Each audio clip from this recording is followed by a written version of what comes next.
What is attitude? How do you put your finger on it?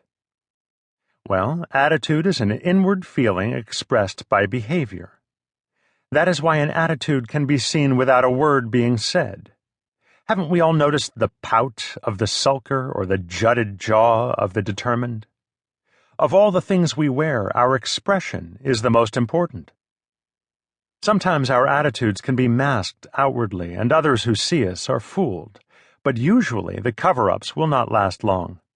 There is that constant struggle as the attitude tries to wiggle its way out.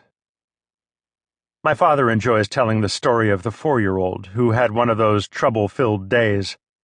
After reprimanding him, his mother finally said to him, "Son, you go over to that chair and sit on it now." The little lad went to the chair, sat down, and said, "Mommy, I'm sitting on the outside, but I'm standing up on the inside."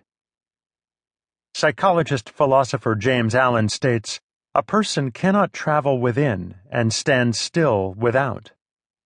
Soon, what is happening within us will affect what is happening without.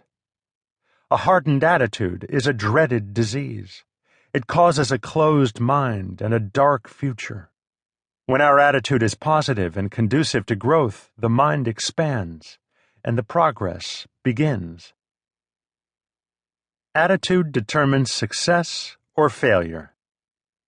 While leading a conference in South Carolina, I tried the following experiment.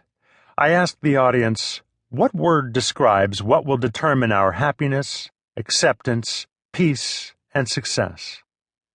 The audience began to express words such as job, education, money, time. Finally, someone said attitude. Such an important area of their lives was a second thought. Our attitude is the primary force that will determine whether we succeed or fail. For some, attitude presents a difficulty in every opportunity. For others, it presents an opportunity in every difficulty. Some climb with a positive attitude, while others fall with a negative perspective. The very fact that the attitude makes some while breaking others is significant enough for us to explore its importance. Here are 7 axioms about attitude to help you better understand how it impacts a person's life. Attitude axiom number 1. Our attitude determines our approach to life. Our attitude tells us what we expect from life. Like an airplane, if our nose is pointed up, we are taking off. If it is pointed down, we may be headed for a crash. One of my favorite stories is about a grandma and grandpa who visited their grandchildren. Each afternoon, Grandpa would lie down for a nap. One day, as a practical joke, the kids decided to put Limburger cheese in his mustache. Quite soon, he awoke, sniffing. "Why, this room stinks," he exclaimed as he got up and went out into the kitchen. He wasn't there long until he decided that the kitchen smelled too, so he walked outdoors for a breath of fresh air.